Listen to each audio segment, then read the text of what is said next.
"I sold your car collection," Margaret announced, sweeping into my garage with the confidence of someone who thought they held all the cards. "It's for a family emergency. The buyer will be here tomorrow." I stood there, surrounded by the vintage beauties I'd spent 15 years collecting: a 1967 Mustang Fastback, a 1963 Corvette split window, a 1970 Dodge Challenger, and my pride and joy, a 1965 Shelby Cobra. Each car represented years of restoration work, countless hours in this very garage, and memories that went far deeper than metal and chrome. My name is Alexandra Carter, and at 35, I'd built what many considered one of the finest private vintage car collections in the state. What my mother-in-law didn't know was that these cars weren't just expensive toys, they were my livelihood. "The family needs the money," Margaret continued, mistaking my silence for shock. "Thomas's business is struggling, and as his mother, I had to do something." Thomas was my husband's brother, known for his failed business ventures and inability to manage money. I ran my hand along the Mustang's hood, feeling the cool metal beneath my fingers. "How much did you sell them for?" I asked calmly. Margaret's smile widened. "800,000 for all four. The buyer thinks he's getting a bargain, but it's enough to save Thomas's business." I had to bite back a laugh. 800,000 for a collection worth well over 3 million. But Margaret didn't need to know that. Not yet. "That's wonderful," I said, watching confusion flicker across her face. She'd expected tears, protests, maybe even a confrontation. Instead, I was agreeing with her. "Well, yes it is," she said, suddenly uncertain. "The buyer will be here at noon tomorrow. I'll need the keys and paperwork." I nodded, walking to my workbench where I kept the car's documents. "Of course. Family first, right?" Margaret's triumphant smile returned. "Exactly. I knew you'd understand once you thought about it. After all, these cars just sit here most of the time. At least now they'll serve a purpose." If she only knew how many purposes they'd already served. Later that evening, as I sat in my home office, I made a phone call. "Hey Jack, it's Alex. Remember that offer you made last month? Is it still open?" Jack Phillips, curator of the National Automobile Museum, had been trying to acquire my collection for their upcoming vintage racing exhibit. His offer had been generous, not just financially, but also including a position as the museum's head restoration specialist. "Alex, of course the offer stands. Having your collection and expertise would be invaluable to us." I smiled, thinking about Margaret's face tomorrow. "Good, because I have a story you're going to love." You see, what Margaret didn't know when she sold my cars was that each one was already under contract with the museum. The paperwork had been signed last week, and the cars were technically museum property, with me retaining possession until the exhibit opened. Her illegal sale wasn't just void, it was fraud.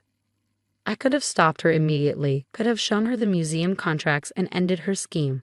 But years of her interference, her constant prioritizing of Thomas over everyone else, her dismissal of my passion as a hobby, had taught me something valuable. Sometimes the best revenge is letting someone walk right into their own trap. The next morning, I waited in the garage, keys and paperwork ready. Right on schedule, Margaret arrived with Thomas and a man I assumed was their buyer. "Alexandra, this is Mr. Peterson," Margaret said, practically glowing with satisfaction. "He's very excited about the collection." "I bet he is," I replied, watching as Mr. Peterson circled the Shelby Cobra with appreciative eyes. "These are absolutely stunning," he said, reaching for the keys I held. "The paperwork's all ready." I smiled, handing over not the ownership documents Margaret had expected, but copies of the museum contracts. "Everything's right here." I watched as Mr. Peterson's expression changed from excitement to confusion to shock as he read. Margaret, noticing his reaction, hurried over to peek at the papers. "What's wrong?" she demanded. "What are these?" "These cars," Mr. Peterson said slowly, "appear to be the property of the National Automobile Museum. Any private sale would be illegal." The color drained from Margaret's face. "That's impossible. Alexandra, what is this?" "This," I said, pulling out my phone to record their reactions, "is what happens when you try to sell something that isn't yours to sell." Thomas started backing toward the door, but I wasn't done. Not by a long shot. The best part of my plan was still to come, and I wanted to make sure they all understood exactly what they'd walked into. But, but these are just cars. Margaret sputtered, her perfectly manicured hands shaking as she gripped the museum contracts. You can't possibly have. This must be some kind of joke. I walked over to the Corvette, running my hand along its pristine chrome trim. Actually, Margaret, this joke is worth about $3 million. And that's before we factor in the federal charges for attempting to sell protected museum pieces. Mr. Peterson, who I'd noticed had been typing frantically on his phone, suddenly cleared his throat. I think there's been a terrible misunderstanding. I should go. Please stay, I said calmly. The museum's legal team will want to speak with you about your involvement in this attempted fraud. Thomas, who had been inching toward the door, froze. Legal team. Oh yes, I smiled, pulling up the security camera feed on my phone. They're particularly interested in last Tuesday's footage, when you and Margaret came here with a locksmith to copy my garage keys. Tampering with museum property is a serious offense. Margaret's face went from pale to scarlet. You set us up. You knew we were trying to help Thomas and you laid a trap. No, Margaret, you set yourself up. I gave you plenty of chances to ask about the cars, to show even a hint of respect for what I do. Instead, you broke into my garage, arranged an illegal sale, and tried to steal my life's work, all to bail out Thomas's fifth failed business venture. The sound of approaching vehicles made everyone turn. Through the garage windows, we could see 3 cars pulling up. Jack Phillips from the museum, my lawyer Emma Stevens, and a police cruiser. You called the police? Thomas whimpered, looking more like a scared child than a 40-year-old man.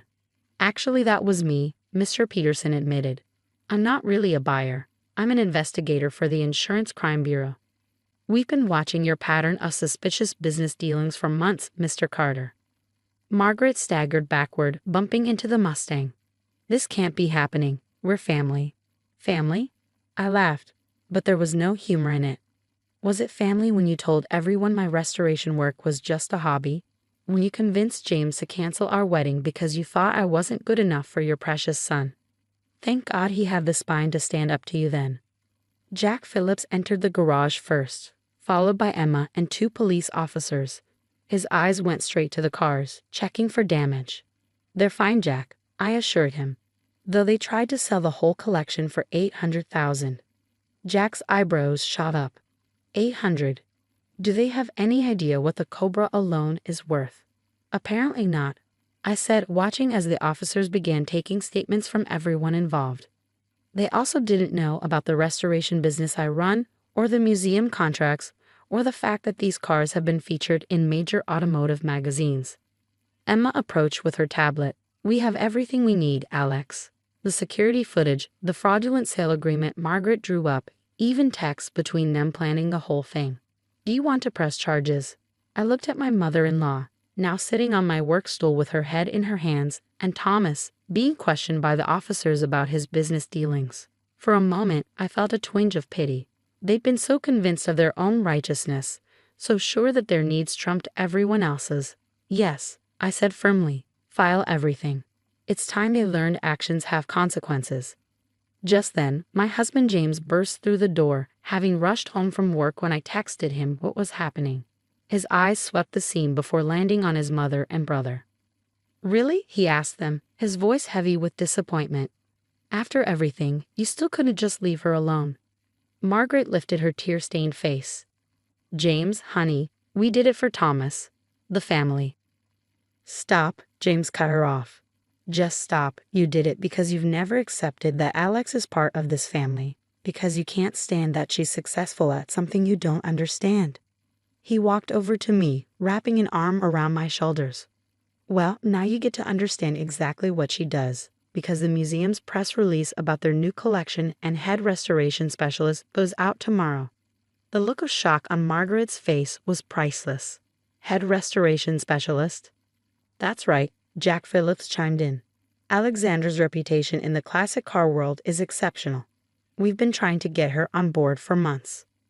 As the officers led Thomas and Margaret out to discuss their charges, I felt the weight lift from my shoulders. Years of dismissal, of snide comments and backhanded compliments were finally ending. James squeezed my shoulder. You okay?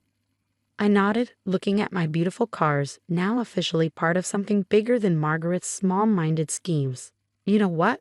I really am. 3 months after the garage incident, I stood in the National Automobile Museum's main exhibition hall, watching as visitors admired my collection. The cars gleamed under perfect lighting, each one accompanied by a plaque detailing its history and restoration journey. My personal favorite was the sign next to the Shelby Cobra, restored by Alexandra Carter, head of restoration services. Every time I saw it, I thought about Margaret's face when she learned what her attempt to sell my hobby had cost her. The fraud charges had hit both her and Thomas hard. Thomas faced significant legal consequences for his pattern of suspicious business dealings, while Margaret's reputation in her precious social circles was in shambles. The local papers had run the story with headlines like "Mother-in-law's classic car heist backfires." "There's my star curator," Jack called out, approaching with a group of people in expensive suits. "Alexandra, I'd like you to meet some board members from other automotive museums. They're very interested in your restoration techniques." As I chatted with them about paint matching and engine rebuilds, I caught sight of a familiar figure hovering near the entrance, my father-in-law, George. Unlike Margaret, he had no part in the attempted theft, and the whole incident had apparently opened his eyes to some uncomfortable truths about his wife and son.